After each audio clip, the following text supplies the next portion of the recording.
Bienvenidos. Hoy hablamos de Alguien voló sobre el nido del cuco, o Atrapado sin salida, como se conoce en Hispanoamérica.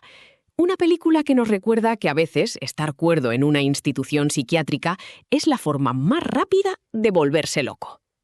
Es curioso cómo una historia que transcurre entre paredes blancas y pastillas de colores terminó convirtiéndose en el grito de guerra de los jóvenes de la época, que vieron en ese manicomio el reflejo de una sociedad gris que intentaba controlarlos. El autor de la novela, Ken Kesey, estaba tan enfadado porque cambiaron al narrador que juró no ver la película. Se dice que una vez, haciendo zapping, se topó con ella y tardó varios minutos en darse cuenta de qué estaba viendo, hasta que, al reconocerla, apagó la tele furioso. El título original, One Flew Over the Cuckoo's Nest, esconde un juego de palabras. En inglés, cuckoo hace referencia al ave, pero en el argot callejero se usa para llamar a alguien loco. Así que el nido del cuco es la forma poética de decir manicomio. Pero, ¿qué tiene este duelo de voluntades para que, décadas después, sigamos sintiendo el mismo nudo en el estómago? ¿Es la lucha por la libertad o simplemente el choque de dos egos que no caben en la misma habitación?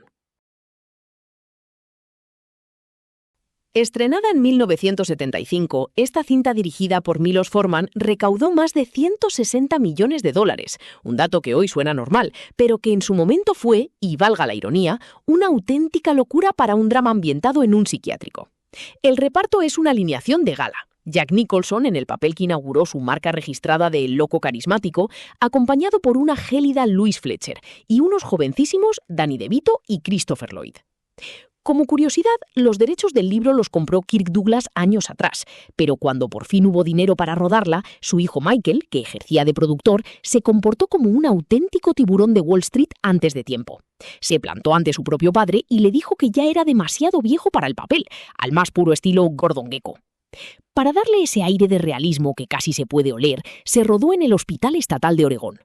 Lo más inquietante es que muchos de los extras que aparecen al fondo de las escenas eran pacientes reales del centro, que convivieron con los actores durante meses.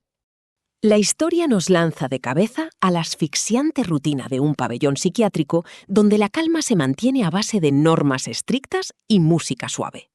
Todo salta por los aires cuando llega Randall McMurphy, un tipo que ha fingido una enfermedad mental para escapar de los trabajos forzados en la cárcel. Lo que empieza como un intento de McMurphy por saltarse las normas y pasárselo bien, termina en un choque frontal contra la enfermera Ratched, la encarnación de la autoridad pasivo-agresiva. Es un pulso psicológico donde cada partida de cartas y cada cigarrillo apostado es una pequeña revolución. No deja de ser irónico que una persona tan astuta terminara trasladándose a una institución donde tu libertad ya no depende de la frialdad de la ley, sino del juicio caprichoso de la persona que da las pastillas. El guión funciona porque no intenta explicarte qué es la libertad, sino que te hace sentir el deseo de abrir una ventana. Muchos espectadores conectan con la trama porque se siente como una película de atracos donde el botín no es dinero, sino la dignidad de un grupo de hombres olvidados. Su ritmo es impecable, aunque hoy se discute si el retrato de la enfermera Ratched es algo simplista o misógino al personificar en ella todo el mal. Sin embargo, la fuerza del texto reside en sus pequeños momentos de humanidad, como la escena del partido de béisbol imaginario. Una limitación que algunos señalan es que la película suaviza la oscuridad del libro para hacerla más digerible, convirtiendo una tragedia surrealista en un drama humano más directo. Al final, lo que queda es la sensación de que el sistema siempre tiene un plan para los que no encajan. Milos Forman, que había crecido bajo el régimen totalitario de la Checoslovaquia de la posguerra, conocía de primera mano la asfixia de vivir en un sistema burocrático que anula al individuo bajo la promesa de protegerlo. Eso se nota en cómo rueda. No utiliza planos extraños, prefiere quedarse cerca de las caras, captando cada tic y cada mirada de complicidad. Para conseguir esa naturalidad, Forman a menudo dejaba las cámaras grabando mientras los actores improvisaban sus reacciones durante las sesiones de terapia grupal, sin que ellos supieran quién estaba en cuadro. Esta decisión técnica hace que para muchos la película sea casi documental en su crudeza. Algunos críticos apuntan que la dirección es quizás demasiado invisible, pero es precisamente esa falta de artificio lo que permite que el conflicto respire. La tensión no nace de movimientos de cámara agresivos, sino del silencio prolongado que sigue a una orden de la enfermera jefa. Jack Nicholson ofrece aquí la interpretación que definió su carrera. Su McMurphy es carismático, peligroso y profundamente humano. Muchos coinciden en que sin su energía, la película se habría hundido en la depresión. Por otro lado, Louise Fletcher está aterradora, precisamente por su gélida serenidad. Su encarnación de Ratched como alguien que cree sinceramente que está haciendo lo correcto es lo que genera esa incomodidad constante. Una anécdota mítica del rodaje es que Nicholson y el director dejaron de hablarse por diferencias creativas a mitad de la filmación. Durante semanas se comunicaban exclusivamente a través del director de fotografía, lo que paradójicamente aumentó la tensión real que se respira en pantalla. El casting de los secundarios es otro acierto histórico. Will Sampson, el actor nativo americano que interpreta al jefe, no era profesional, sino un guarda forestal de la etnia Creek, que medía 2 metros y aportó una presencia física imposible de replicar. En el apartado técnico, la película huye de la estética de hospital de terror. La iluminación es plana y funcional, lo que tiende a producir una sensación de tedio institucional muy real. La música de Jack Nitzsche, con ese uso extraño del serrucho musical, aporta un toque onírico que nos recuerda que estamos en un lugar donde la percepción de la realidad es frágil.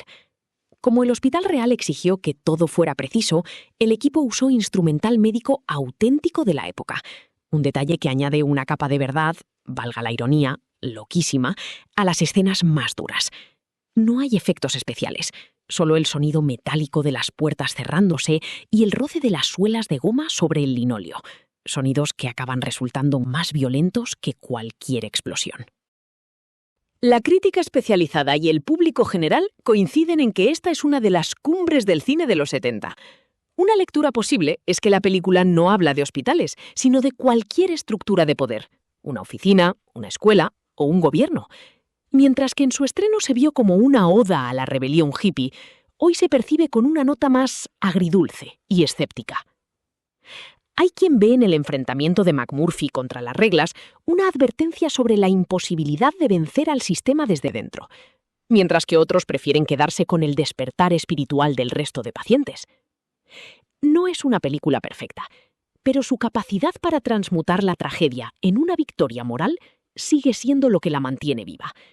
Es un recordatorio de que, a veces, enfrentarse a la injusticia tiene un coste que no todos están dispuestos a asumir. Alguien voló sobre el nido del cuco fue un fenómeno absoluto que logró algo casi imposible, ganar los 5 premios Oscar principales, los llamados Big Five.